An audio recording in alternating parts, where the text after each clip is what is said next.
Një tjetër grup emigrantësh kanë mbërritur nga Italia në portin e Shëngjinit këtë të premte. Ata erdhën gjatë orëve të pasdites me anijen Guardia Costiera.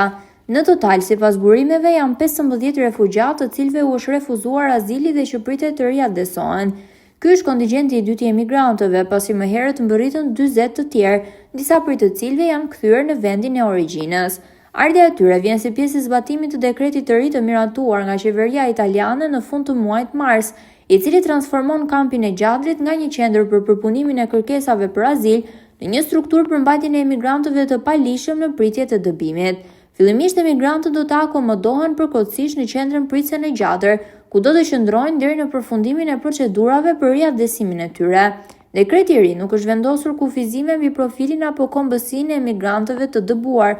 Në Gjadër mund të transferohen si persona të dëbuar për shkelje të zakonshme ligjore, ashtu edhe individ të dënuar më parë për krime të rënda, si vrasje, përdhunim apo trafik droge, të cilat e kanë përfunduar dënimin në burgjet italiane.